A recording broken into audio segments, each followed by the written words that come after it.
இருக்கேன், சொல்லி முடிக்கிறேன். பியானோ கடைக்கு போனீங்கன்னா அமெரிக்காவில் பியானோ வாசிக்கிறோம் இல்லையா, பெரிய பியானோ.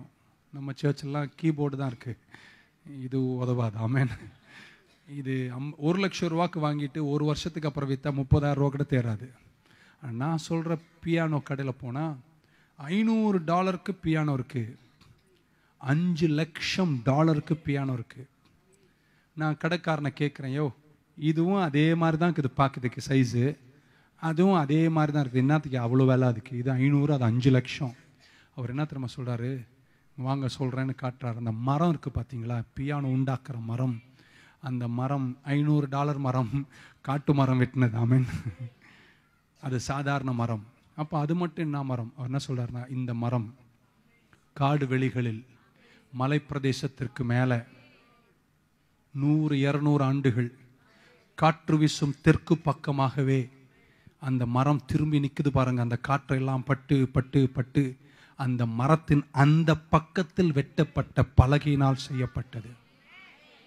ஏன்னா இது 200 வருஷம் காற்றையும் மலையையும் வெயிலையும் அடித்து வாங்கின அந்த மரத்தின் இந்த பக்கம் வேற, அந்த பக்கம் வேற. கிழக்கு மேற்கு இருக்கு பார்த்தீங்களா, அந்த சூரியன் உதித்து வருகின்ற வெயிலையும் காற்று வீசுகின்ற பகுதியிலும் வீசின அந்த பக்கத்தின் மரமே, அதை அறுத்து பார்த்தாலே ஒரு வித்தியாசமாம். அதுக்கு வேல்யூ ரொம்ப அதிகம்.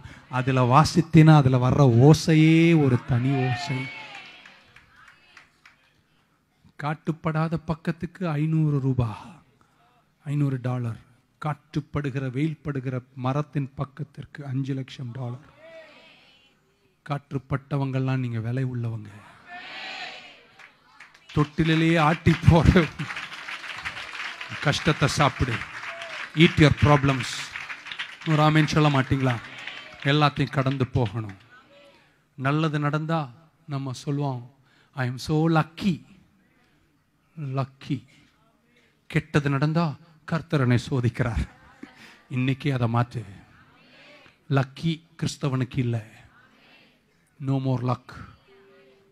அன்றியும் அவர் தீர்மானத்தின்படி அழைக்கப்பட்ட சகலமும் லக்கே கிடையாது. நல்லதும் கெட்டதும், நிந்தனை, போராட்டம், கஷ்டம், புயல் எல்லாம் எனக்கு சாதகமாக பயன்படுத்துகிறார். ஒரு ஆமென் சொல்ல மாட்டீங்களா? உன்னுடைய